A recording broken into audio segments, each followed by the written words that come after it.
Well, hello and welcome to the Photography Pubcast. This is season 5, episode 2. Hope you guys are well. At the moment, there are 5 of us. Hopefully, Stu's coming along. We're not quite sure where Adam is, but he's gone AWOL, so he may not be here. He may turn up later. I don't know. Stu should be on at some point, but we'll see. Anyway, how are you guys? You all right? Yeah, very good. Good, thanks. Yeah. Excellent. And we haven't moaned about anything in a previous take, so We that's haven't. all good. Do you want me to No. start with something positive? Yes, Daz. Right, okay. It's a shame, actually, that Adam's not on for this segment because, at long last, I've got Adam Gibbs's print nicely framed.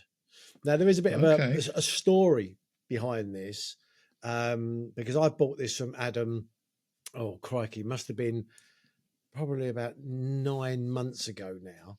And I had it sitting at home for quite some time because I needed to take it to the framers because I wasn't framing actually at the time because all my framing stuff was put away. But I was waiting to get some other prints ready. So I took it to the framers and when I went to collect, that print had gone missing. So when I went there, my prints were there and Adam's was gone. And the guy that owns it, he actually wasn't there when I dropped the print off. There was an assistant there. So I spoke to the owner.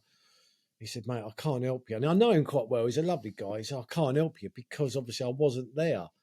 So I said, well, I'm really pissed off. Do you know what I mean? That you've lost not just a print, but a print that I bought from, a friend and a really good photographer. So anyway, that I let it go. And what can you do? And then I mentioned it to Adam only about 3 months ago. I didn't mention it for like 6 months. And he said, oh, you're joking. He said, mate, I'll send you another print. So, and I said to him, look, at least let me pay for postage and packaging. And he said, no, honestly, you're absolutely fine. So I thought that was really kind of Adam. I bought that print, but then he sent me another print absolutely kind of free of charge. So, so thank you very much, Mr. Gibbs. And Peter Lick, if you're watching, the one that you've done and sent to me, the the £2 or £3 million one, I've lost it at the framers.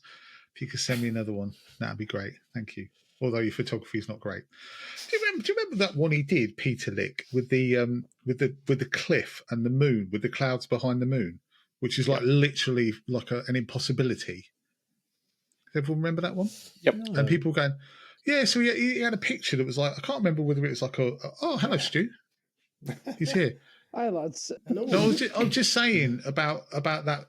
There's a Peter Lick photograph, which is like I can't quite remember. It's quite a long time ago I saw it, but it's like this sort of cliff face with maybe there might have been a wolf on the cliff or something's on it or a tree, and then you've got a big, huge moon, like a huge moon, and then behind the moon you've got clouds. Oh, and people were debating: is this real? Is this real? This is real. No, it's a real photograph. It can't be a real photograph because how can the clouds be further away than the moon? Anyway, Peter, I've lost that. So if you could send it to me, because I won't go through the story, Stu. You'll see it on the thing, but it's a long story about that. Oh, and by the way, if Banksy's watching, yeah. Anyone else? Anyone else want something free? You can go for it. So I have before we go any further, I've got a bit of a hands up sort of confession moment about last week. Now, we've shared this in the group, so we all know. But and it might give you a good excuse to go back and rewatch the podcast again if you want. But there's a whole section in last week's video from the point where we just started talking about places you shouldn't take photos, all the way through to where we started talking about. What were we talking about? What was that section we were talking about? Oh, Christ, I've forgotten what it was. Wasn't that interesting? Anyway, right the way through to another section. It was about 45 minutes long, and I had no footage at all of Stu, nothing. So I actually copied and pasted his footage from the first part into the second part, and no one noticed, Stu. No one noticed. I'm obviously that memorable, aren't I? Yeah. It's all right. There you I'd go. forget about me as well. Alan Coles did, because Alan Coles' comment was, he "Is noticed Stuart is Stuart joining us? Is Stuart joining you next week?" Yeah, because yeah. So there you go. Noted. So yeah. Apologies, and this week it'll be perfectly fine. Stuart is here, and he won't. There'll be no additional parts of him cut in anywhere. High class photography at an affordable price. Because we didn't hear from Stu much, obviously, last week. Stu, do you want to talk us through your Aurora photo, mate? Because that was fantastic. Yes. Oh God, yeah, the Aurora. When it all kicked off on that one in May, I missed it because I was right at the start of sort of setting up the gallery and whatnot. I won't bore you with the story, but basically I didn't get out to shoot it. But obviously it was a massive event, and I was quite surprised after that how many people came in the shop and asked, "Have you got a picture of it?" And every time I had to say, "I haven't got a picture of this bloody Aurora." I had loads of pictures of Aurora of Norway, but not the Lake District. So I thought, if something similar comes up again, I have to get out. So, but I'd left my camera at home last night. So basically, I did a 10-hour shift in the gallery, drove home, wolfed some tea down, then basically drove an hour back to shoot this bloody Aurora. I gave up at like 11:30, something like that, because I think I was struggling to stay awake at that point. But yeah, the shot I got, I mean, Gary, you can probably overlay this, I would say, but I had a pretty clear idea of the shot. I mean, the thing I wouldn't class myself as like an astro shooter or anything, but the bits of pieces I've picked up over time is that I think, especially with Aurora, you need to keep it simple. I think it's a good idea to just find like any kind of body of water or a puddle or something that you can reflect the sky in. You see a lot of Aurora shots where people are sort of trying to be a bit too complicated with the foreground and everything, and it actually takes away from the shot. So anyway, I was going for just a nice big simple wide shot with the sort of silhouette of the mountain, and then the big reflection of the Aurora. But yeah, it was tremendous to watch. I've got to say, the one thing I really like about yours, which kind of sets it apart for me from quite a few others, is there's a little gap on the horizon where you haven't got the Aurora, and you've got the lights of, I don't know where that is, but you can just see the lights of Keswick, and then obviously that reflects in Derwent Water. I assume it's Derwent Water now. Yeah, it is. See, I'm great with this sort of thing, but and that's what sets yours apart, because there's that little sort of symmetrical, almost like gap, and then you see the northern lights sort of both sides. It's really nice. That was really good. How much of that was visible to the naked eye, Stu? What was it like just looking at it rather than through the camera?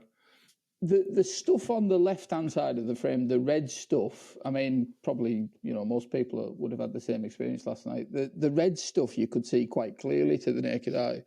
The green stuff, it's not like it is in, like, if you've been to the Arctic Circle or Iceland or wherever, it's not like that. You can't, well, I couldn't anyway. I couldn't see green as such. You can make out a faint bit of light, but you don't know it's green until you've done like a 5-10 second exposure or whatever. But the red bits that were popping up, they were very easily visible. Yeah. It's interesting because we went. I saw it kicking off on Facebook last night, so I looked out the front, couldn't really see anything. Took myself up to the upstairs window and looked out, and I could just make out a faint red glow in the sky. So I got the phone out and stuck the phone up, and of course then the phone shows it quite visibly. Yeah. So called Leslie and the kids up. I said, look, come and have a look at this. And they looked out the window and said, we can't see anything. And I said, there, look, in the skies are red. No, can't see anything. So they were bored and went back downstairs again. So I said, well, okay, I'll just nip out for a minute out the front grass and maybe take a couple of shots just for the hell of it. But it's surprising how much, obviously, the lens of any phone or camera accentuates those colours to what you can see in the naked eye, isn't it? Yeah. I tell you what, though, and we're going to talk about this, aren't we, in a bit, but it's like catnip for photographers, isn't it? It's like absolutely Why are you looking at that, Jamie? Well, I just wasn't sure what you meant, but you're going to explain it. Catnip. You know what catnip is? No, I don't know what it means. No. I know what catnip is. Yeah, It's like cats go. It's like a cat. It's almost like a cat drug. They go mad for it. I mean, it's like cheeky girls for photographers.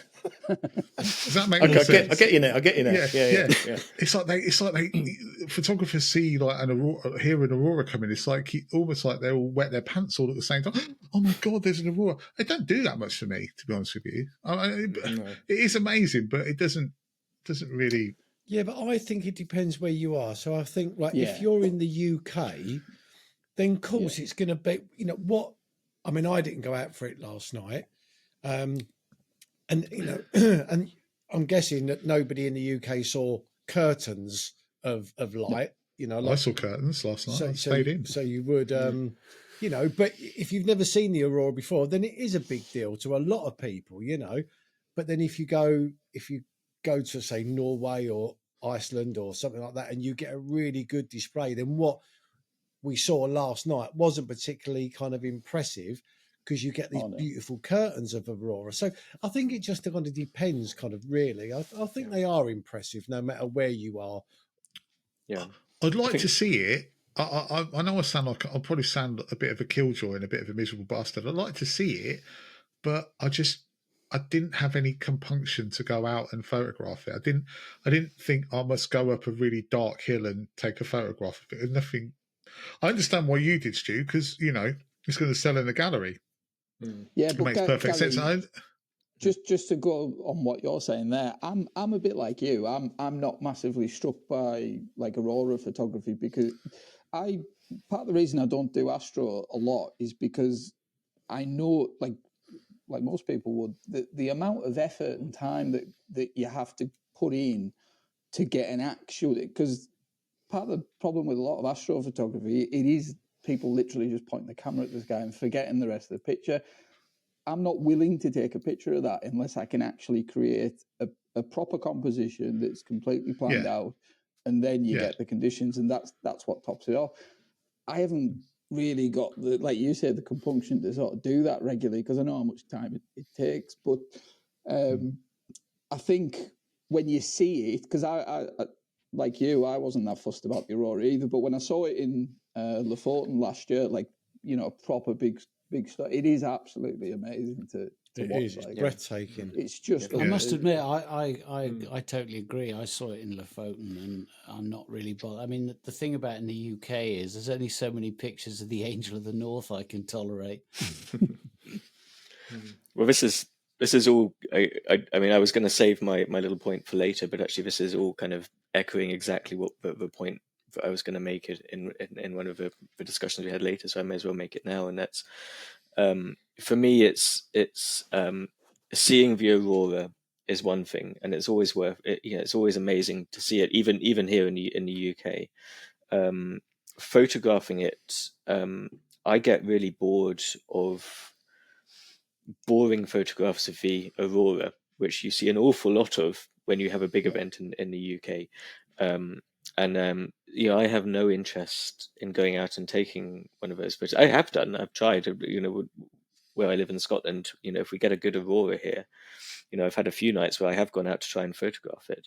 And I've actually seen some really nice displays up here as well, which were definitely worth seeing, but not really worth photographing. And I think there's a difference between, for me, a photograph of the aurora only works if you have a good landscape photograph in which the aurora features, as opposed to a photograph of the aurora. And as Dave mentions, Angel of the North, that kind of thing, you see a whole load of people where I think, obviously, as Gary was saying, it's like catnip to photographers. They see an aurora forecast, so you think, right, I've got to go out and photograph it, and they'll drive to the nearest thing, whatever that is, whether it's a bothy or a shed or an Angel of the North or a statue, and they'll take a photo of that thing with the aurora behind it. And quite often, it's great to go out and see it and get those photographs. And again, if you've not seen the aurora, you're not able to get to Iceland, you're not able to get to Norway, then great. But I personally, I have no interest in going out and doing that. I'm quite happy to go out and actually just watch the aurora. The thing is, there's loads of images on Twitter today of somebody shoved their camera out of their window and there's like a couple of semi-detached houses across the road, and people are writing, "Oh, that's amazing, that's wonderful," and you kind of think, get over yourselves. Yeah, that's just nature. It's just nature, isn't they're it? not photographers, are they? Yeah. So it is. I mean, I've got a picture right in front of me here of the aurora that I took in Norway. That was just from the hotel. And I quite like that picture. I should perhaps get it framed. I don't know. I've got more pictures on my wall than I know what to do with now. But yeah, that's a nice memory for me. That picture, that aurora, and I'm glad I took it. I will say I have seen a couple of good ones on Facebook. I know Darren Morehouse took a good one, or I didn't see the picture, but I saw it in the back of his camera with a lone tree in the aurora. That was quite good. But I'll tell you another thing I was thinking. Is it a bit weird that we're getting so many? Because I can't remember an aurora really, say, more than 4 or 5 years ago ever in my lifetime. It's something to do with this cycle. I'm no expert on it, but we're in some sort of solar cycle or something. It's going to keep happening for like the next 2 years. I think it's the end times. It's the what end times? It's a combination of a solar cycle. So every however many years it is, 5 years or so, or maybe even longer than that, they have these periods where the sun is particularly active, and we're in the middle of one of those now. But I think that's also 11 years the cycle, and I think that's also coincided with social media. So I think it would have happened 11 years ago, but people didn't share it so much. So now everyone knows about it when it happens. So yeah. Well, it's incredible. I mean, my heart's filled with joy to see it all over my Facebook. Anyway, let's move on from that. Let's do the customary what are we drinking today? Because I say that because I've nearly finished my first one. So I feel like I should just, I'll go first. I'm drinking this, which I assume is Polish. Tiski? Probably nothing like that, but yes, I'm drinking that, and it's a rather nice tipple. Is it lager? Who's next? Yes, of course it is. It's all I drink, really. What are you drinking, Jamie? I'm the same as last week. So I haven't finished the ones I got. So I have literally just finished that first can of Gotta Have Faith from Northern Monk, and then I've just started another can of Wingman from Brewdog. So yeah, exactly the same as last week. Carrying on, but they were rather nice. So okay, who's next? Sam. I go next. Well, I'm starting off on a Beavertown neck oil, which is a session IPA. And I had to Google what a session IPA was just before coming on so that I would seem knowledgeable. And what is that? And so actually, last week you were talking about how IPA is always more alcoholic. A session IPA is a slightly lower alcohol content of IPA because you can have a session on it, so you can drink lots of it. So it's kind of like a guitarist. A guitarist from a real band is probably slightly better than a session guitarist. Is that what you're trying to say? Yeah, exactly. Yeah. No offense, Nick Livesey, because he's a very good guitarist, and I know he was a session guitarist. So just hold my hands up there because I just thought, oh shit, Nick Livesey. No, Nick Livesey's a great guitarist, by the way. Could have been in a band. Should have been in a band. No, exactly. Actually, to be fair, the session guitarists are normally much more skilled than the normal guitarists because they have to be able to do all sorts of stuff. So, thank you, Sam. And the other one I'm doing is a Black Isle Brewery Goldfinch because I wanted a local one because Beavertown's not local, but this is a local one. So, yeah, okay. Good. Yep. Okay. Stu, have you had 4 hours sleep, or are you drinking anything? Anything tonight? Given I've been through about 3 different computers in this house, I haven't had a chance to actually get a drink at all. But when we do have a break and get a drink, I'm going to go up and get a Peroni. So that'll be my drink when I get it. Okay. Let's go to Dave because I'm saving Daz till last because he says he's drinking something he doesn't like. Dave. Red wine. Jamshed. Yeah, last week. While on subject, milk and eggs. I ran out, so I got a bucket full. While we're on the subject of that, Dave, we actually had a comment about it from Colin Traveller, and he said the egg is used to clarify the wine during the making process. Okay. And then he was talking about a guest having a reaction to a glass of wine who had a dairy allergy, and they didn't know that the wine had milk in. as well. So there you go. There you go. Now you know why the egg's there. So what it's clarified it. Yes, it's clarified it. Very good. What delicacy are you drinking today, Daz? Well, I went to Tesco's tonight. I was going to buy what I had last week, which I can't remember what I drank last week, but it was really nice. You had that much? But I know that it was next to the You had Wainwrights. zero. You were drinking zero, weren't you? To start with, but then I had a Wainwright, and then I drank the new beer, which memory escapes me, and it was really nice. But then honeydew leopard stuff or something, wasn't it? It was honeydew. It was golden. Yeah, because we had a comment about that as well. We did, and I thought, that was really Keith nice. Radcliffe, I believe. Yes.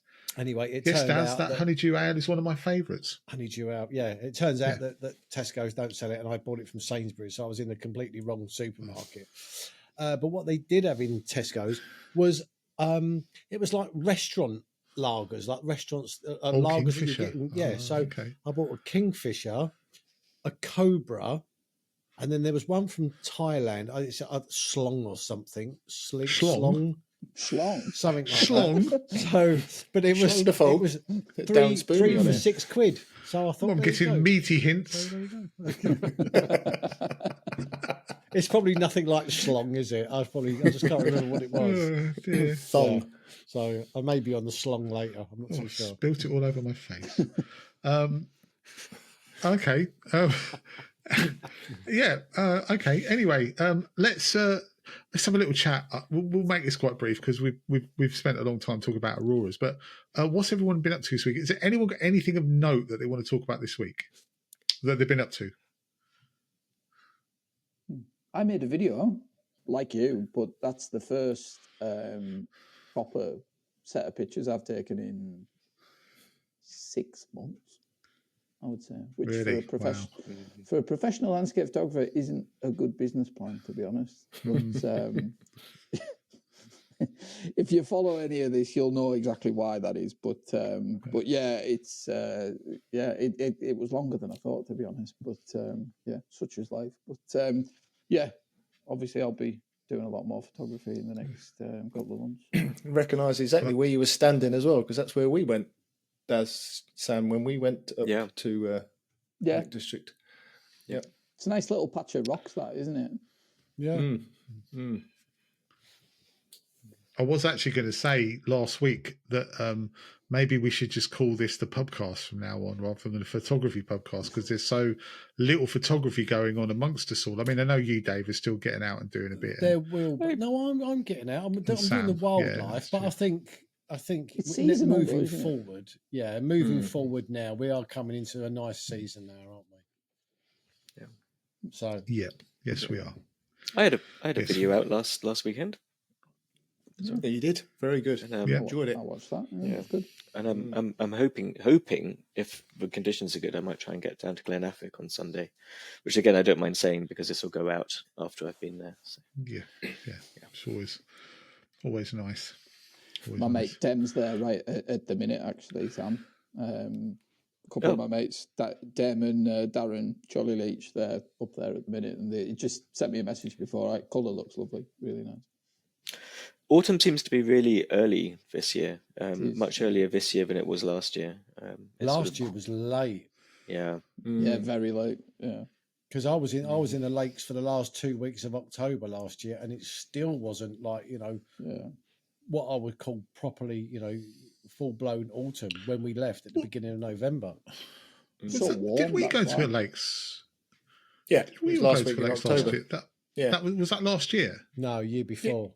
Or was that the year before? Yeah.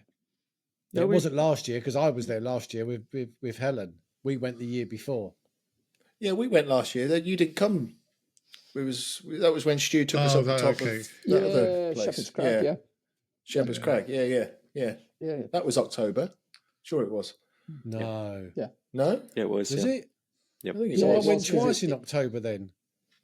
It was before my workshops. So yeah, it was October. But it was still pretty green then. Yeah, it was a ways off, yeah.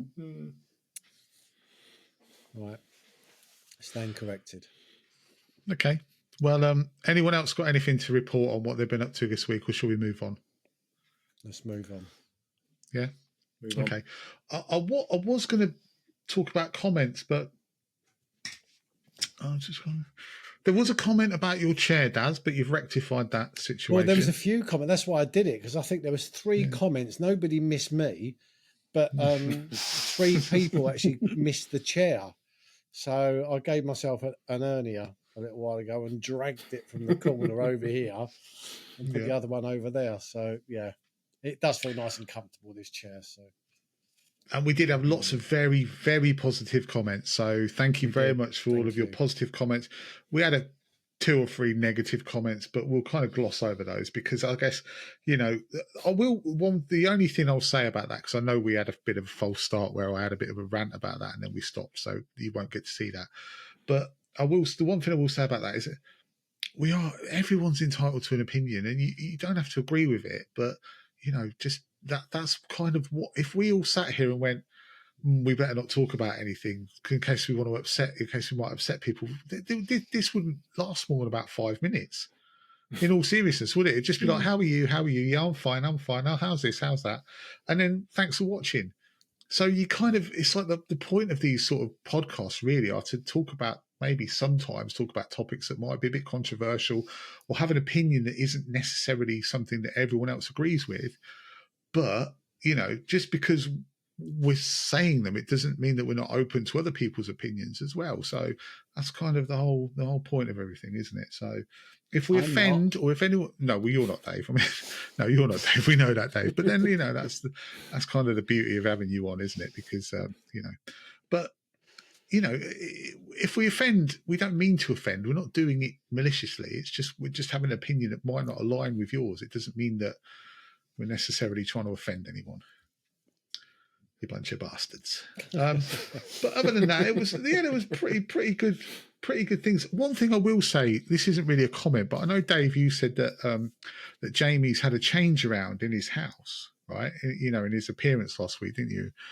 And Jamie said, no, I haven't changed. But actually, I couldn't see it very well because you were a bit of a blur, Jamie, because your video feed wasn't great last week. But looking back on it, I just wonder why you've decided to build a garage on the side of your house and use the shutter as your background. It's not a garage. He's outside the corner shop. That's what it is. Yeah. But they've closed he's outside the 7-Eleven. Yeah, there's an ATM over there. Just around the corner. You can't quite see it as out of shot as an ATM. Yeah. So now we've got all that cleared up. Thank you all for your comments. There were some good comments. There's a few comments about things that you watched, but I think we'll save those for when we get round to what have you watched. But yeah, thank you, much appreciated. The Auschwitz comments, or the places you shouldn't take photograph, shouldn't, or maybe not, they were great. So thank you very much, all very much appreciated. Keep your comments coming in, we do love them, and we all read them, right, Dave? Yeah. Right, Dave? I actually replied to a couple, so yes. You did. Yes, you did. I did see that. Okay, so let's move on to Whinge of the Week, which you'll be surprised to hear isn't from me this week. It's from Daz. So, unless anyone else got one as well. Oh, sorry. Yeah. Did you forget, Daz? I did What's forget. your whinge, Daz? No, it wasn't. I thought Sam. Daz, I'm worried about you. Can I just say before we go any further, I am a bit worried about you because you forgot what you were drinking last week. You forgot that you bought it from Sainsbury's instead of Tesco's, and also you've now forgotten that it was your turn to do Whinge of the Week. I thought Sam was doing Whinge of the Week, and I had a filler. Sorry, that's why I was a bit shocked because I thought it was going to go to Sam first. That's the only reason. But yeah, I can do mine. Did you have one, Sam? No, but I can come up with one if you need me to. No, you did have one. You did. You did. I've imagined that as well. No, I didn't. But he's got balloons. Okay, all right. We won't lasers, because I think Sam's whinge was about a topic that we've just spoken about. So yeah, we'll gloss over that then. No, my whinge of the week, as I say, it was only a filler. It's not a whinge because I understand it, but the age that I'm at, I understand why it's there, but I get quite frustrated with the health and safety aspect at work because I work in construction. I fully agree with it. I've got no problems with it. But I suppose the things that I always used to do, and I have done for such a long time, that I don't even think twice about it, now I'm not allowed to do it, or we're not allowed to do it. So I'll just kind of give you a brief example. Working on a property at the moment within college grounds, and you've got, say, like a front door from quite a prestigious building, front door, and then there's a pathway of about 30 foot. And above that is a concrete, almost like a concrete flat roof. So you basically just imagine you can come out your front door if it's pouring down the rain, you can walk all the way to the end of the path without getting wet, and you can jump in your car. Okay, so it's about 30 foot long. This is your house, right? Is it? This one's not mine. No, this one's not mine. Okay. Sorry. Yeah, so it's about 30 foot long. It's about 8 foot wide, and it's about 8 foot off the ground. And on the top of this kind of flat roof, it's got a little bit mossy. And the job really is, can you just jump up there and get the moss off? Now, if I was pricing that job, for argument's sake, if someone made me go out specially to do that, I'd say, yeah, no problem. Like, I don't know, like 200 quid, right? I get up there and I just clean it off with a broom and a bucket. You can't do that now. Had to get a price from a scaffolder to put a scaffold up 8 foot with guardrails, and the scaffolder wanted 600 quid. So the job has gone from what is roughly 150, 200 quid to £800. I understand that it's for my protection or other people's protection, but it's just such, in my eyes, a low risk job. Why would you quadruple the price for something that is, as I say, very, very low risk? And it's not just that. There's lots of things that I used to do in the past that we've all done. We're all, you know, most of us are at a certain age where you just do things, but now you just can't do them. And I'm just thinking, I'm not one of these people who go, oh, where's it going to end? You know, health and safety gone crazy. I'm not all that, but I'm just thinking it's pushing the price of these jobs up now, which is kind of getting out of control. It's absolutely ridiculous, some of it. So, as I say, it wasn't a... So you go on. You can, as a self-employed person, you couldn't say, I don't need a scaffolder. I'll just go up and do it myself. I could, but on this certain job, right, I couldn't. I had to follow the rules of this organisation. Because they wouldn't have it because you're working for them. You had to follow their health and safety. Right, and as I say, I get it. I get it all. I really do. But it's just, as I say, it's not a whinge. It's just a frustration that the things I'm so used to doing without even batting an eyelid. And I'm not silly. I won't put myself at risk. But there's such things that I find that are so low risk. And then you get these kind of rules, and I'm just thinking, crikey, you know, where are we going with all of this? Pretty soon we won't be allowed to do absolutely anything, you know. Do you lose much business with it? It's what, sorry? Do you lose much business with it? No, because normally the kind of work I do, I don't follow the health and safety guidelines quite as stringent as that. I kind of I don't. I'll just get on and do it. But if it's dangerous, I wouldn't do it. I wouldn't dream of doing it. But no, I don't. On an organisation like this, you have to abide by their. You know, they're a big organisation, so obviously, if they get fined, it's not like a slap on the wrist. It's, you know, massive fines. You know, and their name will get dragged through the mud. So that's what it is. It's all about covering your back, reputational damage. Exactly. Yeah. So I get it. But then I guess at the end of the day, if they're the ones who are you know, enforcing the rules on themselves or on their own, the people that they want to work for them, then they've got to expect to pay the price of all of the crap that goes along with it. Exactly. So really, they're only just harming themselves, aren't they? But everything gets pushed down the line, doesn't it? Yeah. Everything will get pushed down the line eventually. Yeah. You know, if they're spending more money on implementing these rules, well, the product that they're selling, they will have to put that up by, you know, a couple of % every year. So, you know, you're paying for it, gentlemen. Thank you. You're paying for me to be safe. You're welcome, Daz. We're only concerned about your safety. Thanks, mate. Yeah. I'll tell you a job. This is like, I know I'm going on now, but my dad, right? So back after when he come out of he was in Korea, and when he came out of Korea, he became a window cleaner. I don't know how old he was, like late 20s, something like that. And he and again, something on the lines of like £4 springs to mind that he used to earn a day, I believe, and like this particular job was worth twice, like it's double his daily wage. But what it involved was there was a building in London, and the only way to get round to the top floor was him and his mate used to share it. They used to do it my dad used to do it 1 month, and his friend used to do it the month after. But they would split the money no matter what. But the way it was you had to throw a rope ladder over the parapet wall and then climb down the rope ladder over the streets of London.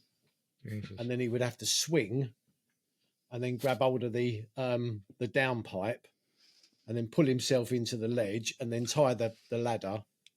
And then he would be able to get round some of these kind of windows to clean it. And then there's me, having to have a full scaffold for 8 foot. And they wouldn't allow that anymore, would they? I don't think they would, mate. No. Health and safety gone mad, Dad. Well, health and safety gone mad. I mean, So- really and truly, back then, what he should have been doing was just using a single rope and just Tarzaning should have been a trapeze artist, really, shouldn't he? That was good training for the circus. Yeah. Surely back then you just get a child to do it. Possibly. More expendable. Yeah. Just hoist them up with a broom and what have you. Sort them out. No problem. Child labour. Nothing wrong with that. Realise that all of us should also wear steel cap toe boots, toe caps when we're going out with tripods with spikes as well, because that's dangerous and we could spike our feet. So we should officially wear protective equipment, PPE, when we're taking spike tripods out. Just saying. I literally thought you were going to say that we should be wearing them now to do the Pubcast with. And I was like, what? I've got quite a heavy bottle here, but I'm not that worried about dropping it on my toe. Should be all right. So it wasn't a whinge of the week. It was just, I say, a mild frustration, but I understand it. But just a mild frustration. Well, you absolutely right, Daz. That really was filler. So thank you for that.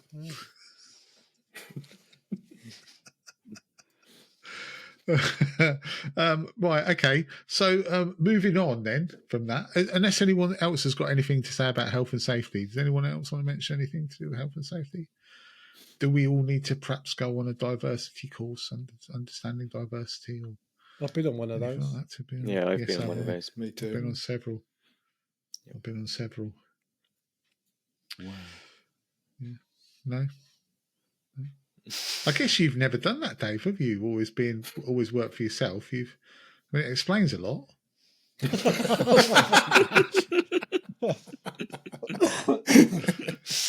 One of my employees is a woman. I'll have you know. Yeah. Wow. Good tea. Good make good tea. Does she? Oh dear. Right. Okay. Let's move on to another subject before we get into any more trouble, because we're only joking. We're just joking. This is from Martin Goff Jones. Hello, Martin. Hope you're well. He says, finding inspiration in less than ideal weather conditions. I assume he's talking about photography. What are your favourite conditions and why? And how would you go about finding inspiration and motivation when things aren't at their best? So first off, let's talk about what are your favourite. So let's go through and talk about what are your favourite weather conditions, and no auroras, please. Well, shall I start on that? Yeah, please do. Because I'd say my favourite conditions are probably what most people would consider to be less favourable conditions. If you're going to ask me what my perfect conditions are, I'd have cloud, rain showers, maybe the odd break where a bit of light was coming through. That is for me perfect landscape conditions. And I think usually there's some kind of rain involved in what I would consider to be good conditions. And even when it's grey, miserable, overcast, I would take that over bright sunshine and blue skies any day. I'd rather have slightly challenging conditions. I think I've said to Jamie before, and I sometimes think that landscape photographers could almost be considered to be weather photographers more than landscape photographers, because effectively what we're photographing is interesting conditions in the landscape, and that's usually as a result of the weather. So so for me, if there's poor weather conditions, generally I tend to find that more inspiring anyway. When it's drizzle, grey, blank, then that can be tricky.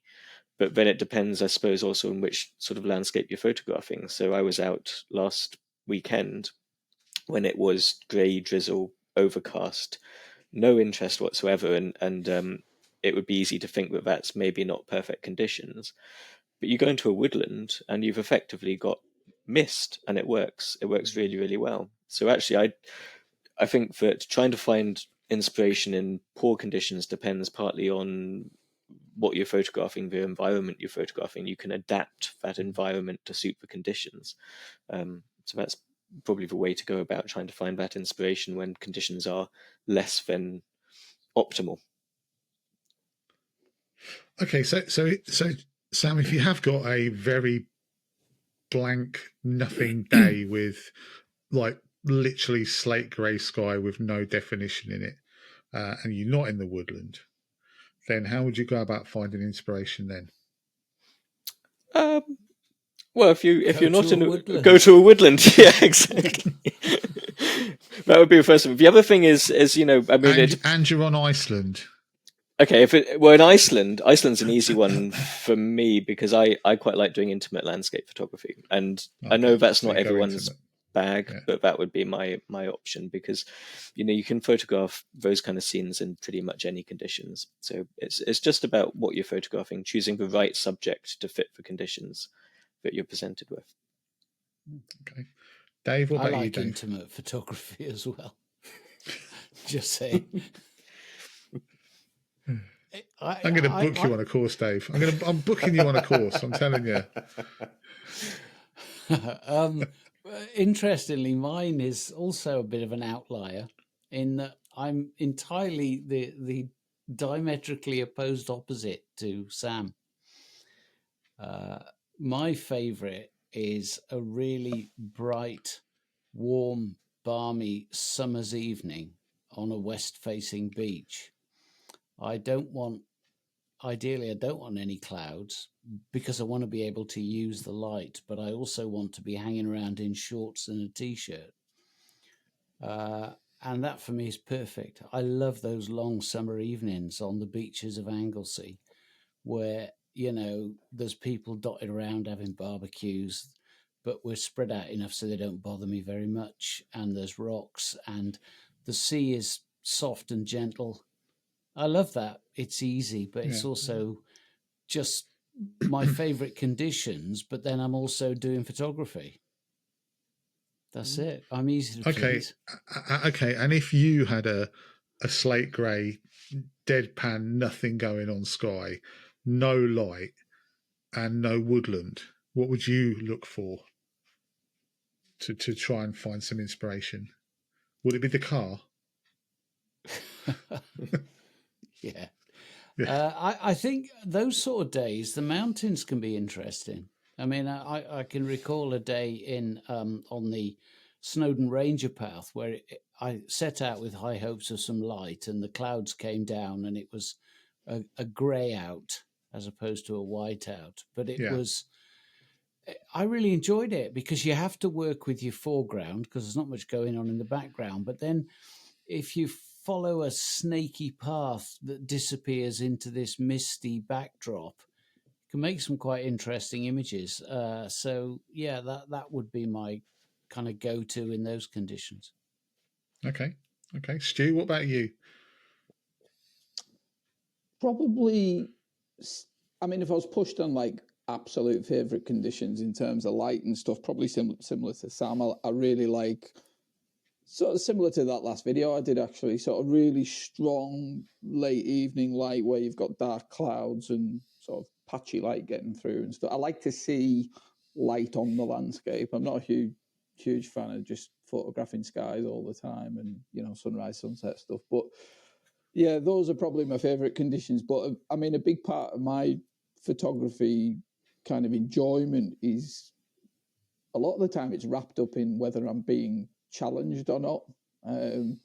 So you know, I don't mind standing in the pouring rain if it makes it getting an interesting image. I don't mind getting, you know, pelted in a blizzard in snow or whatever, as long as I feel like I'm, you know, experiencing something, and then the image that I get at the end, if I've had to graph for it a little bit, then, you know, I feel like I've earned it a little bit. But I know that sounds a bit perverse, and what Dave's saying there, I also enjoy that as well. There's, you know, something quite nice about standing on a beach or whatever and not having to, you know, do a great deal, is like he's saying, you just enjoy that element of it. But yeah, probably that. I'd say strong, stormy, changeable light, and if it's flat, I mean, the long exposure is a really good option, because I mean, you'll all follow Neil Burnell's work. Neil started out as a long exposure photographer, really, and he always said to me, you know, the best conditions you can get for that sort of stuff is flat as a pancake light, because often if you're photographing bodies of water, you don't want patches of light banging around on the surface of the water, because it creates too much contrast. If you can get really leaden grey skies where there's really sort of uniform light on the water, then that's the best conditions you can have for sort of long exposure stuff. So I mean, I don't do a lot of long exposure work now, but if that was the conditions I was presented with, my first sort of go-to would probably to look for that, if there wasn't a woodland, of course.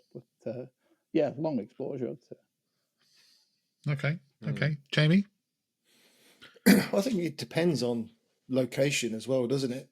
Because if I was, as we were, was it a couple of years ago, stood on the top of King's Howe or a fell in the Lake District, and you get some conditions that Sam was describing, you know, beautiful God rays coming out of clouds, rainbows, and fantastic light, then that will be my perfect conditions when I'm stood on the top of a fell. But if I'm where I normally am, which is inside a woodland somewhere, then clearly my conditions are going to favour more towards something a bit more atmospheric. So fog, mist, drizzle, rain, something like that, without a doubt. And it's also interesting that fog in itself doesn't make great images in woodland. It's more whether you've got a little bit of light mixed in with that fog as well. So if you've got some backlight coming through the fog, that really can help, because I think fog itself is very flat, it's very grey, and I think sometimes some of the fog images just don't do it. They need something to make them stand out, and I think you do need the light. So I think if you've got a foggy morning or fog that's just lifting and you're just getting the light coming through, and then even when the fog is gone, you've still got that atmosphere in the woods and the light's still creating a little bit of magic. I think that's perfect conditions for me. And if I was confronted with grey skies, flat, whatever, I'd just put the telly on, if I'm honest. So Jamie. So I'm gonna allow you to stay in the woodland, right? Because you are predominantly a woodland photographer, right? But if you cast your mind back to the time we went to Holm Fen, and there was me, you, and James Burns, right? Do you remember that day? Yeah. Right? And that was an awful day for light. The light was, not only was it flat, it was almost dark. It was that sort of horrible. There was nothing going on. So there's no atmosphere. There's a bit of rain, but there was no atmosphere. What would be your advice in those conditions? So you're looking for inspiration there. What are you going to shoot? Because the colours aren't particularly vibrant. You've got no fog or mist, and you've got no light. So what are you doing then? Well, listen, I'm not going to give advice, because if I was confronted with those conditions, I'd probably pack up and go home. Being totally honest with you, I wouldn't. I've got to the point where I'm not just taking pictures just for the sake of it. You know, I know you've got people like Simon Booth that can walk around a woodland and can find fantastic, you know, intimate, close up, whatever you want to call them, images, and he can make some really great stuff out of anything in the woodland, really, as long as you've got a good eye to find it. I wouldn't do that, and I couldn't do that, but potentially that's what I would suggest to somebody to do, would be to look a little bit closer at more smaller scenes. But if it's me, being honest, I wouldn't. I would just wait for better conditions, because I've become a lot more fussier really. And I look at the weather apps continually for what's going to be predicted for the weekend, and if it isn't predicting anything interesting, I just won't go out. Being honest, So okay. Well, I mean, that's fair. At least you're being honest about it. I mean, there's a lot of people who probably can't do that. If you've booked some time off and you've gone on a trip and you're sort of stuck somewhere and the weather's less than ideal, you can't do that. But Simon Booth's he's a good example, isn't he, of sort of what you can do, get a bit more intimate in the woodland and take some sort of maybe shots like that. Daz, what about you? Best conditions and then what you do in the worst. It's hard to disagree with the four guys that have just gone before me, because I enjoy everything that they've mentioned. I also enjoy photographing. I mean, as a landscape photographer, it's hard not to enjoy kind of like mist or kind of dramatic skies or a nice beach, a kind of sunrise or sunset.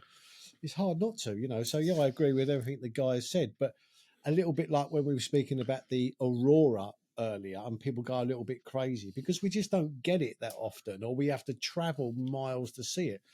So for me, I also I really like enjoying photographing in snow, because especially where we live in East Anglia, we don't really get a lot of snow around here. So it's quite exciting when we do get snow. And normally the times I'm in the Lake District, I mean, I've been going to the lakes for a long time, and I've not really had like that much snow when I've been there. But when I was there in January this year, we had like fantastic conditions when I was up there, and I really enjoyed that. And again, I've been to places like kind of Norway and Sweden and experienced the snow there, but it's purely because it's all new. It's not something that we get on a regular basis. So when I get snowy conditions, I'm actually in my element. So that would okay. I would add that to the list. Put it that way. And on a very flat day, day. I'm a bit like Jamie, really. I was thinking that, and I think long gone are the days now where I try and force my photography for the sake of taking a photo. If I feel the weather's not inspiring me, I'd rather just go for a really nice walk and enjoy the walk or the hike than being panicking about taking a photo. I think sometimes you put yourself under pressure to take a photo, and if the conditions are not right for what you've got in mind, then you're better off just leaving it in the bag and just enjoying the day without the camera. Okay. Well, personally, I think my favourite conditions, I had this one time at Wyoming Brook with Rob Alton, and the weather was atrocious. It was absolutely throwing it down all day, pretty much. But the conditions there were so misty and moody, and that's the sort of thing that I love. Also, King's Howe with I mean but that's just those sort of God rays and that in and out weather. I mean, it's always, I can't remember who said it, but I watched someone once and they said the best weather conditions for photography are nearly always after a heavy shower. After you've had a really heavy rain shower and it's clearing, you get some fantastic conditions for photography then. But that one day, I mean, that stayed misty and murky really for sort of all day, and the moody shots I got from that were absolutely amazing. And I love that. So any weather, really, better than no weather. As long as there's weather, as long as there's something around, it's better than having sort of nothingy. But if it's flat and grey and there's nothing around, then probably maybe try and focus on shapes and patterns rather than anything else, because you've got no light. So, shapes and patterns, and maybe try and, if you're in the woodland, sort of think pastel, sort of, think sort of very, very low contrasty shots and try and make the most of that sort of very sort of dull, muted tones and try and get a sort of image that way. I'll maybe suggest, but what would I know? I ain't taken a shot for about 4 years, so so that's from this non-photographer. That's what I would suggest. But that was an interesting enough conversation, and very well done, by the way, can I say to everyone, for allowing everyone else to speak and take it in turns. That's probably the first time ever in Pubcast history that we've gone round everyone and everyone's just sat there nodding politely and going, yes, good point, yes, very good, very good. Perhaps we're maturing. Yeah, so well done. So before we go any further, Daz, I believe you mentioned prior to the podcast you've got a confession to make. I have, and I'm so basically at the beginning of the show I said, it was a real shame that Adam Gibbs wasn't on, because obviously I showed this photo that I framed, and I've done this myself because the framers bloody lost Adam's Have photo. you stolen it off his website, Daz? It's a shame that he wasn't on to see that photo, but I'm actually quite pleased that he's not on, because I actually found the print that I accused the framers of losing. You had it all along. And Adam very kindly sent me it free of charge. So I've so if you want to go to my website, I am selling an Adam Gibbs. How bad is that? So listen, do you know what? I think we need to talk to Adam, and I think that, and money. You, Daz, I think we should maybe donate that as a prize for the photography competition. No, I'm going to buy it. I am going to give him the money for it, because I'll tell you why. Because I know my daughter, she really likes it, so I'm going to give this to my daughter, but I can't give it to her free of charge. So I was going to speak to Adam tonight and just say, mate, just give me your bank account details and I'll pay for it all again. So yeah.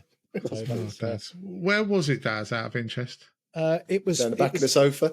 Look, it was in these two bits of cardboard, all lovely and safe.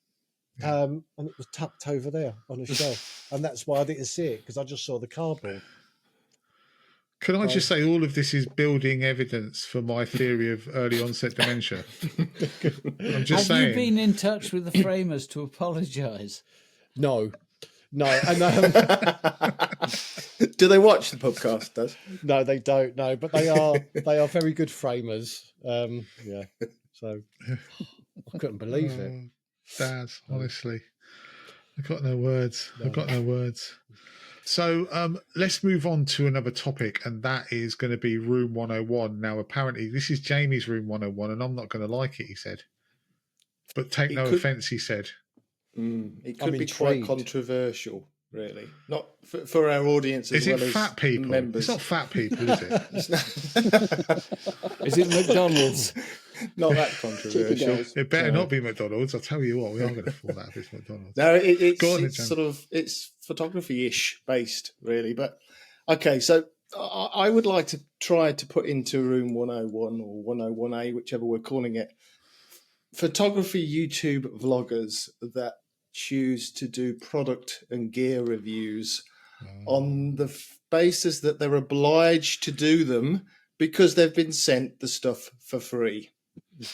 Now, I will caveat that, because clearly people that have watched the podcast for many years will know that I personally have had a product sent for free, which is a screen bar from, I don't remember who it was from, was it BenQ? Wherever it was, a screen bar, and it works exceptionally well. Link below. And I continue to use it until today, and it is part of my workflow. So I'm more than happy to have recommended that product on my channel, because it's something that I continue to use.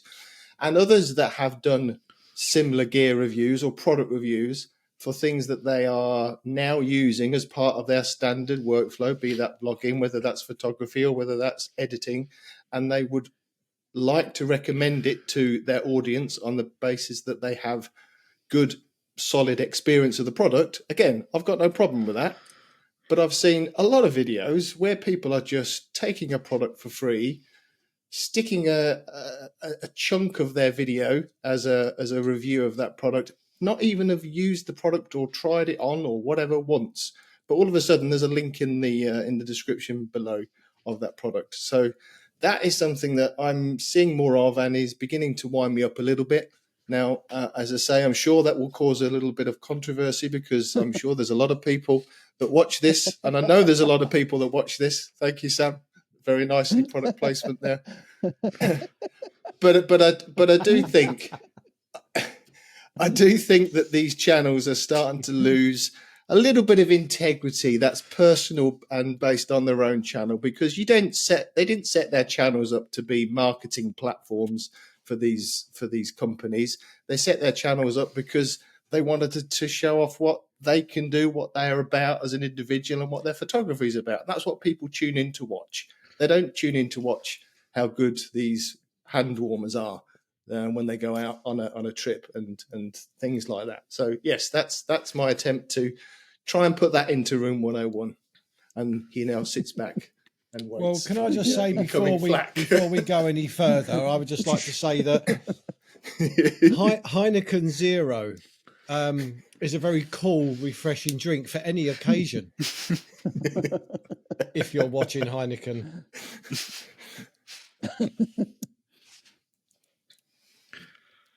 And there was silence. Go on, Gal. Yeah, you got. No, the thing is, Gary doesn't do any product reviews. He's just got a desk full of products that he hasn't reviewed. Do you know what? This is the problem I have. I'm really I have like this internal battle with myself where people send me stuff saying, "Would you like to review this product?" And I go, "Oh yeah, that sounds good. That sounds really. Oh, I fancy that. Oh yeah, that'd be good. You know, I'd love a bag or a tripod or a set of filters or a whatever, Pink fluffy slippers." And then I get to the point where I go, I can't just keep reviewing stuff all the time and have nothing else on my channel. So now I've got people literally messaging me most days going, not most days, but once a week, probably going, "Have you had a chance to review our products yet?" And I'm just kind of ignoring it at the moment because I'm like, I haven't put anything else out. So I do know what you mean. I do have that. Unfortunately, I have the worst of both worlds because I feel that I should have some integrity, but equally I can't say no to a free product. I love your honesty. Well, there you go. So what do? You know, and I kind of get it. I kind of get it to a point because if you put yourself in my shoes, yeah. Put yourself in my shoes. Someone's messaged me and said, I don't know, would you like to review this thing that's worth £150, right? And I think to myself, in certain instances, there's certain stuff I've got that I reviewed that I go, wow, this is amazing, right? I'm not getting rid of this. I'm going to keep it. It's really good. But then I look at it and think, I don't have a lot of money going through my life. So someone's offering me something that I could probably resell for £100. That's £100 to do a review. So that's like, and I know that's like really like the integrity in that is like zero. Yeah, zero. But equally, you put yourself in my shoes where you don't have a lot of money going through your life, and you think to yourself, well, this is an opportunity for me to have that. The problem then arises when you try and sell the stuff before you've done the review. We're mercenary. Yeah, I'm a mercenary. I'm a video mercenary. What can I say? But I don't know. It's difficult. I think there's a there's a just saturation hoping point. that K&F filters don't watch the Pubcast. I was going to I know say K&F are fine. I've actually look. That's K&F, and I've still got that. And actually, right, I don't care what anyone says. The K&F's magnetic filters are way better than the. No, they are. I'm not advertising them. They're way better than the what filter system did I have prior to that? Nissi, I think. No, Nissi. They're way better than the Nissi filters that I had before. They're better. There's less fine. Color cast That's my point, Gav. If you've got something, you love it, it's now part of your workflow and you want to recommend it, I don't see an issue with that because you're just sharing your own recommendations. Yeah. The thing that I see an issue with is that people that get stuff, they know it's free and they therefore think, oh, Christ, I've now got to do a bloody gear review. So they'll do a 10-minute slot in their video and they're over and done with, and they haven't even used the bloody thing. Yeah, like an e-bike. Yeah, exactly. Yeah. I'd love an e-bike. Imagine what that'd fetch on eBay. It'd be great. If anyone wants to send me an e-bike to try that. He's dealing in them now. Yeah, I'd be great. If you want to send me like I will review like a portable charger for my non-existent camper van. If it makes money on eBay, I'm in. Count me in. No, I get what you mean. It does. It does get very. It does get very tiring when you see people, and every other video is a product review, and I do kind of get that. What I've done is, I'm a because bitch. I get a lot of approaches, and I got fed up because I'm sort of polite and I like to email back and say thanks, but no thanks. And I realized I was typing the same bollocks every time, so I just set up a template, and I kid you not, I use it at least once a week. Thank you ever so much, but I'm not looking to do reviews at the moment, but keep in touch. Yeah. Just in case they release something useful. But I will only review something that I use, and that if I always think of it in terms of, if I pitch up a location and somebody that follows me pitches up and they go, "Oh, I bought this tripod based on your recommendation," would I be able to look them in the eye and or would they be hitting me around the head with it? So it was always a case of, being conscientious of saying, yeah, I've got this, didn't cost me anything, but I actually use it. And that's the only basis on which I'll do reviews. And the garbage that I get asked to review literally on a weekly basis is off the scale. So I think that there's a lot of temptation out there for people that are sort of, have got no conscience, or that need to punt stuff on eBay. It's too easy. It's a temptation. Yeah. The minute you get to a certain threshold of subscribers, people expect you to be a shill, and most people are. Yeah. I agree with Jamie. I'd put it in room 101. I absolutely would. Yeah. The one thing I would say, though, is how do you know you're not going to like it if you haven't tried it? That's all I'm saying. For you may enjoy that. What did I get? One, I got a kid's tablet. Haven't got it. I said no, but someone offered me a kid's tablet, like an iPad copy thing. No, like an iPad copy thing, but for kids. What channel are you watching if you think that I'm going to review that? Yours, obviously. Might be up my street. I don't know, but anything that starts with "Dear Gary, I've been watching your stuff and I love it," I'm like, yeah, you're lying. You're lying. But what is it? Just tell me what it is, and I might. No, I agree with Jamie. I would put that into room 101 straight away. Yeah. I like watching, reviews, not just gear reviews, but reviews on different products. Especially if I'm thinking about buying something, I want to know what other people are thinking, what their thoughts on it.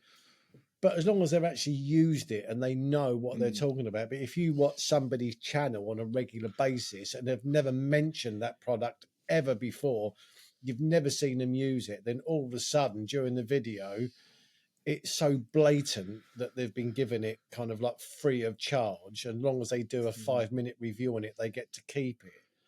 And I think it undermines their whole channel, really. Yeah, absolutely. It does. But there's also another angle to this, particularly where there's a moratorium release. So, for example, DJI Action 5. It goes out to all of the big YouTubers. They're all expected to have their videos ready to go on the release day. And all they do is they just read the spec sheet. Yeah. They haven't really used it.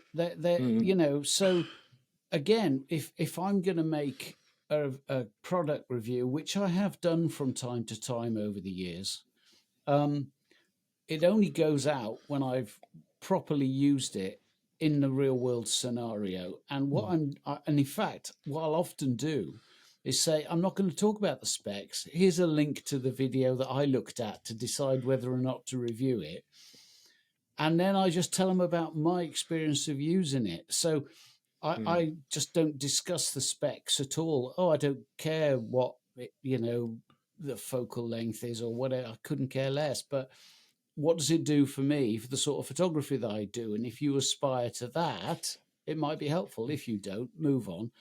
And it's bizarre because my gear review videos are the evergreen videos. If I look back on over the years, where have I got the most views? It's always something to do with product. I get comments on a lens review that I put out 2.5 years ago that, again, nothing really about the lens technically at all. It was all about it's easy to carry up a mountain. The one thing that I would say, though, about when you're talking about these reviews on, say, like a new DJI drone or whatever, and the difference between that and the likes of, say, me, for instance, they're all gushing about the stuff because they're trying to sell it, really. I don't lie about something. If I've used it and I don't like it, I'll say. If there's something I don't like about it, I'll say. So, for instance, the review I did of that camera trap thing, I said like it was all right for big animals, but it was rubbish for birds. It didn't get them at all. And so I won't lie. I won't lie on a video, and that is from experience. And I did actually go out and extensively. I left it out for 3 days and sort of extensively tested it. So everything that I have used, or I've reviewed, I have used. There's nothing that I would never do a review based on just guesswork or not bothering to use it and then just making stuff up. I'm not being funny. A loaf of bread will last longer than 3 days. It's not really an extensive review, is it? 3 days. No, I left it running for 3 days. I left it running for 3 days. It's not exactly, Well, what do you want? Well, I would have thought you would have used it in different seasons and different conditions, not just. What did you video with Morton it? Hilmer. This isn't. It's not Morton Hilmer. You're going to have to wait till it snows before I can get a proper review of this. Come on. I did my best. Morton Norman. I've got a confession actually to match one of Daz's confession. I've got a bag. Well, actually, that's a lie. I haven't got a bag. I got sent a bag, a low pro bag. I've lost it. I don't know where it is.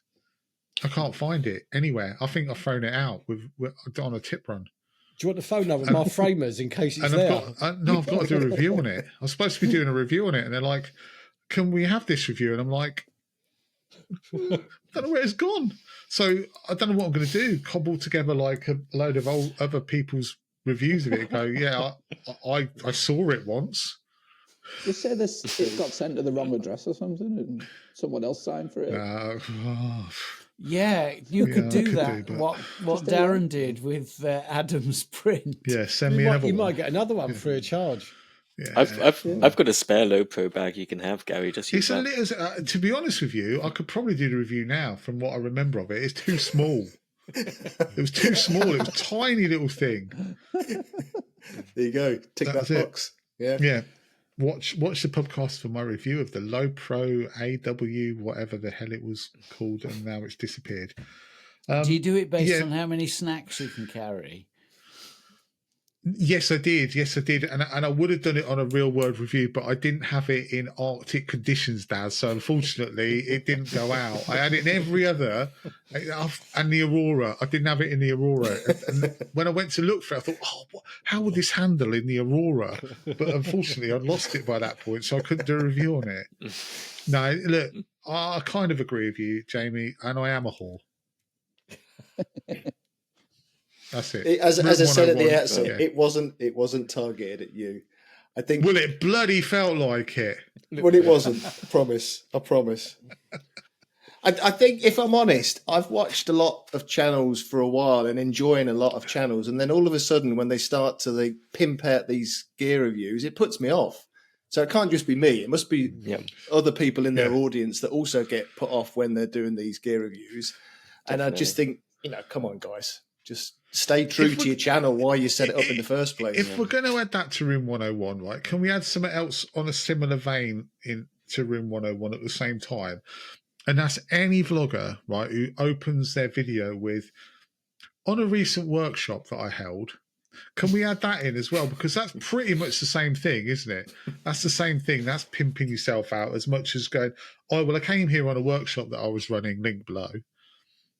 Can we add that? Well, again, and also, can we also add, while we're at it, I'm just deflecting, Daz. I'm deflecting. Let me deflect. No, but before you deflect, now, again, I kind of agree with you on that. But again, it depends on who that vlogger is. If, it's a professional photographer that does do workshops, I've got no problems. If it's somebody No, don't care. If it's someone Anyone with who 200 opens a video with on a recent workshop I ran. No, but if there's someone with 200 subscribers talking about their workshops, then I totally agree. Anyone. You should have more class. If Stu would never open his video by going, "I'm bringing you to a location where I ran a recent workshop." Because have you seen his latest video? I was going to You say, didn't do that, did you? But if you, not quite like that. Gaz, you are not going to deflect. No. Listen, from you're this. trying to put more chairs into room 101, aren't there's you, another for one people as to well. sit next to you. There's another one as well, right? There's another one which is going in at the same time as well. And this is people who post the same thing in multiple groups. So, like, they post the same thing across, Have you ever done that? No. Yeah, I used to. Right there. Room 101. Get it in there. The whole lot. Get it in there. People who pimp out reviews. People who mention workshop, Stuart. And Now, this isn't fair, though. This isn't fair. Last week, Daz got his 101, and you didn't hijack his 101 and try and put other people in it just because. That's because Daz wasn't attacking me, Jamie. That's why. No, that's because Gary agreed with me last week. That's why. Okay, this week because it doesn't. he's not Right. agreeing this week. Now he's right on the defensive. He's become very passive aggressive. Put it in. Yeah, Put it in. I should say though because obviously I not in the fashion that you're saying, but I did actually mention in the beginning part of my video about workshops. But the context of that, I should qualify this. Watched it yet? I know. The context of it is so bad. No, it was quite funny though. I'm not going to get this out. The context of it was that I do often take people to this particular place, but I never take a picture there. That's the thing. I've been there God knows how many times with people, and I literally never take a picture. So that's fine. That's fine, Stu. That's totally understandable. I don't even know what you're even worrying about with that one. Look at this deflection and backtracking. This is worse than a product review.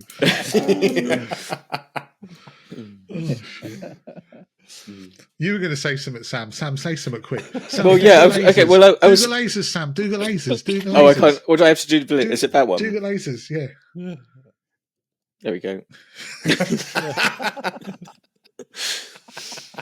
Yeah. So, well, I mean, I was going to completely agree with Jamie. I was going to stick it into room 101. I was also going to ask what the weirdest things people have been asked to review are, because I had someone.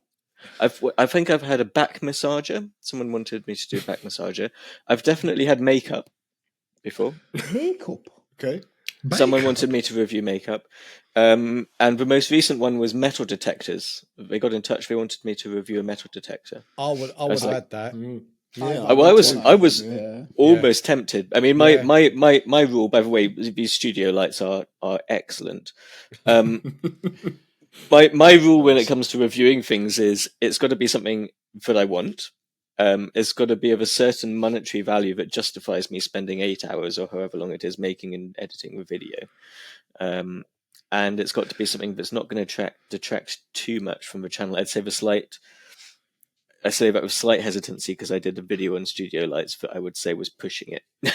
But I did warn everyone that I was putting a video out because I wanted free studio lights and it was going to go out on a Tuesday and there'd be another video out on a Sunday that would be normal. So that's about the only time I've lowered myself too much for a product review.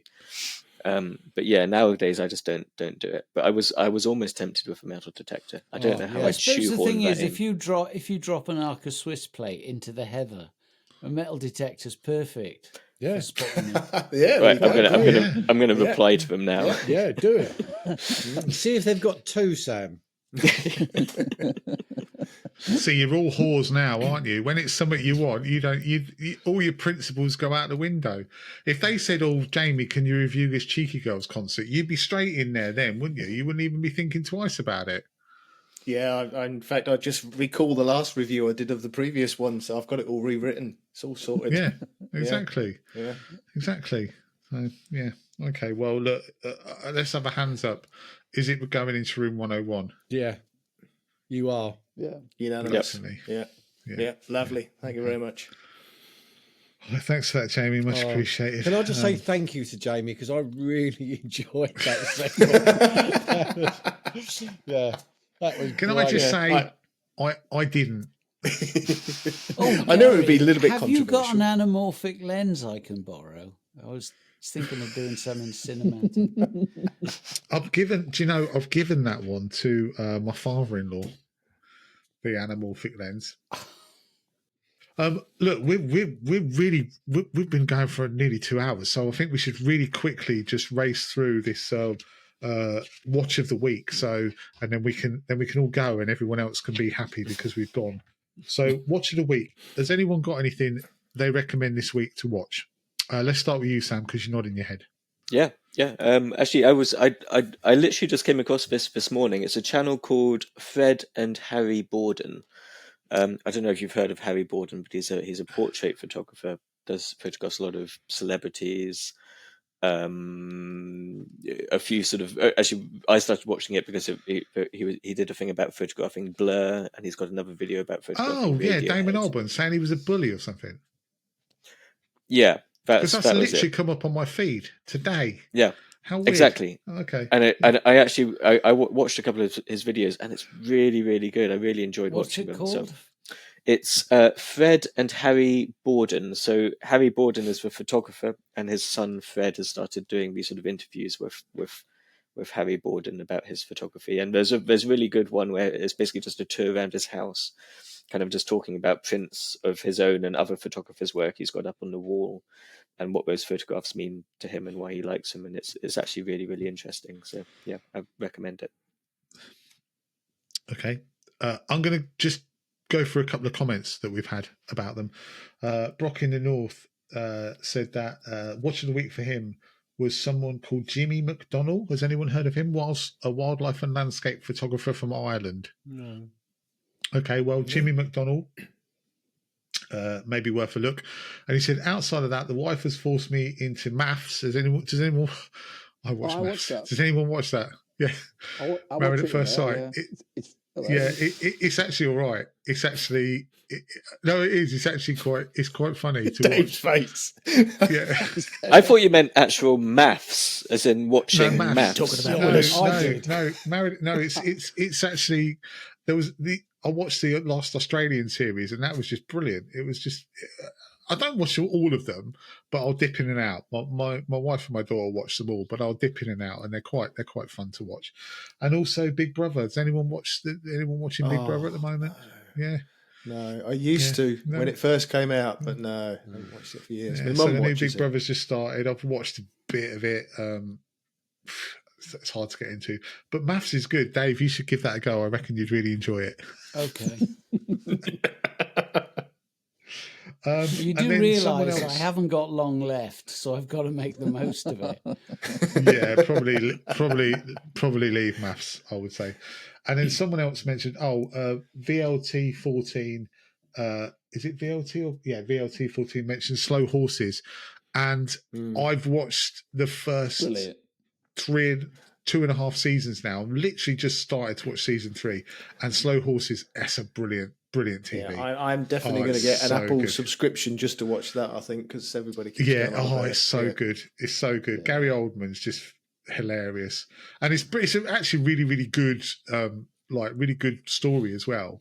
And there's lots of action and drama, but Gary Oldman's just brilliant in it. So yeah, Slow Horses, very good, very good. Anyone else? Daz, anything to recommend? Yeah, not an actual channel as such, but I watched Piers Morgan Uncensored at the beginning of the week, and he was interviewing Jaguar Wright, and it was all about the P. Diddy kind of debacle, and the things the accusations that she was making, not just about P. Diddy, but about Jay-Z and Beyonce, and then Piers Morgan had to actually apologise and cut that bit out of the show and then kind of re-release it. because that was kind of absolutely outlandish what she was saying. But because I kind of watched that, then my feed has been kind of pretty much kind of filled up with all the P. Diddy stuff. And then once, because I'm at work and I listen to a lot of stuff, and I'll put it on and listen to in the background. And yeah, I tell you what, he if it's all true, then he won't see the light of day again. Daz, So, have you watched Surviving R. Kelly on Netflix? A long time ago. It's the same thing, isn't it? That neck of the woods, isn't it? Yeah. That was shocking. Yeah. You know, so if it is kind of Jeffrey Epstein, you know, kind of territory and everything. So if it is all true, but they're basically saying that if it is true, he will go to prison for the rest of his life. The only way he can try and save himself a little bit is to name names. So next year it could be like it could be all over the TV. It could be the story of the year. So. With regards to surviving R. Kelly, just surviving his music was bad enough, wasn't it? I liked R. Kelly's music. I'm really guilty. Did you? There. Yeah, because when I listen to R. Kelly, I really like his music, and then I feel guilty that I'm enjoying his music. Yeah, you should feel guilty just for enjoying his music, even if there was nothing going on with him. Jesus. Stop it. He had a great voice. He did Space Jam, didn't he? Do the bloody... Oh, I don't know. Yeah. Did he? I believe I can fly. Oh, is that Space Jam, is it? Yeah. I thought he had a great voice. I liked it. Yeah. So a lot of 14-year-olds, apparently. Yeah. Jamie. Remix is a good tune. Exactly. Yeah, that is all right, actually. Yeah. It's a brilliant tune. Yeah. That one's all right. Jamie. No, nothing new this week. All I would say is that we finished Gangs of London, and that was really good. So, as I said last week, I would recommend that. But nothing new. Okay, Dave. Well, I've been watching a lot of product reviews lately, and there's this really chintzy little channel called the Photography Pubcast that's worth dipping into. That's always worth a watch. No, one thing that I would recommend, and it's kind of weird because I used to be a big football fan like Daz, and then got disenchanted with the whole concept and stopped bothering with it. So I haven't watched any professional football in 6 years, maybe at all, like none. And but something that I absolutely love, and it came to mind because you were talking about slow horses and Apple TV, is Ted Lasso. I just love Ted Lasso. It's the most wonderful thing. It's got everything. So if you haven't watched Ted Lasso and you like football, because they do use real football people in it, it's worth a watch. Okay. Who haven't we been to, Stu? One YouTube channel that I've watched for a little while, I'd forgot about this. It's not landscape photography related, but I like this guy's approach because it's mainly centered around being a professional photographer. It's called Tin House Studio. He's by all accounts, a pretty successful sort of product advertise. Does a lot of advertising campaigns and stuff like that. But he gives quite, his shtick is it's very sort of black and white advice. But he's, from someone who's been there, done it, and gives him a lot of credibility. I find his videos are quite entertaining, even though it's not landscape photography as such. So yeah, his stuff's pretty good.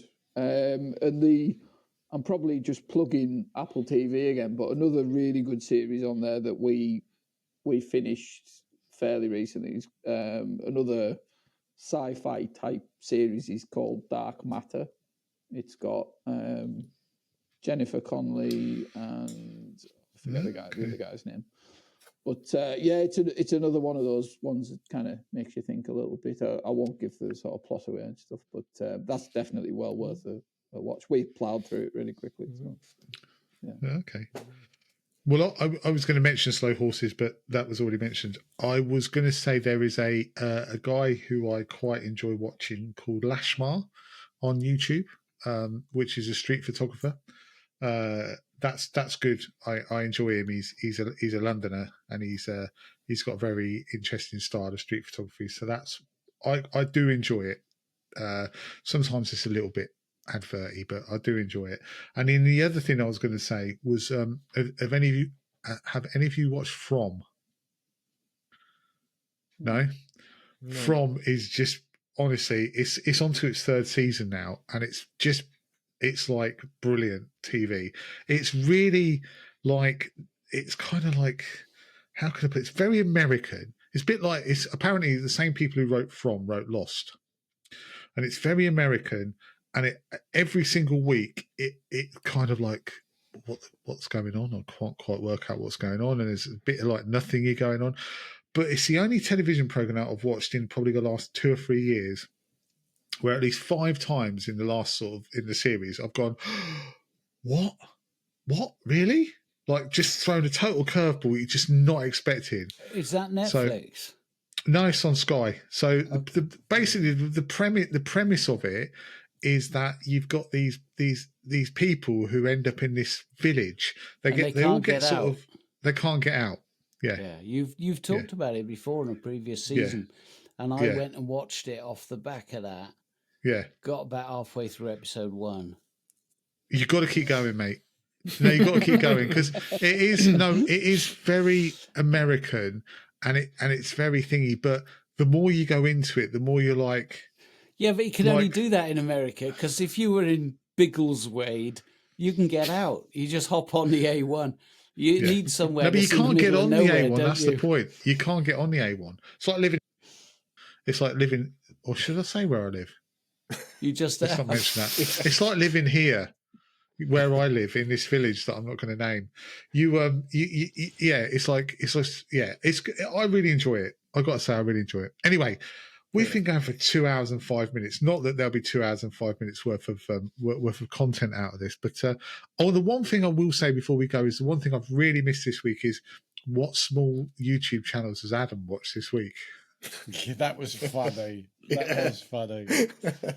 But can I just say, I know what we're talking very quickly, because I know we're trying to wrap up, but we're talking about what we've watched.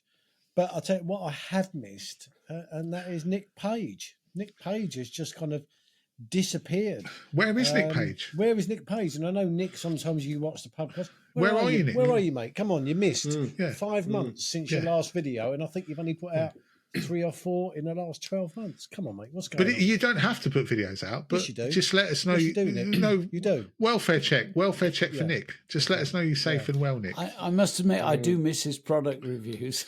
Like Shimano, for example. Shimano. Yeah. The bike games, bikes. Yeah. Shimoda, I mean, yeah. Sorry. Yeah. Shimano, the gears. Shimano fishing reels. Anyway, Nick, if you're here, if you're still with us, let us know. We'd like to hear from you. Yep. So, and you're welcome to come on, by the way, because he nearly came on at one point. He nearly came on, but we just never got the dates. Come on, Nick. So. Come on, Nick. He's probably still chasing Milton somewhere in Florida, potentially. Yeah. I'll talk to him about golf. Yeah, exactly. Yeah, it'd be fine. Yeah. Anyway, thanks for watching this week. And if you want to make any comments, if you've got comment regarding Room 101 or any of the things that we've discussed this week, and also if you've got any questions, we love questions. We all love questions. Anyway, thank you very much for watching this week, and we'll all be back. Well, we won't all be back next week. I think the 6 of us will be back, but we will all be back, but Adam won't be again. So I think that makes sense. Thank you very much for watching, and we'll see you all next week. Goodbye. See you guys. Bye. Bye. No, that didn't make sense. 2 hours, 8 minutes, man. Oh, no, I never make sense. Mate.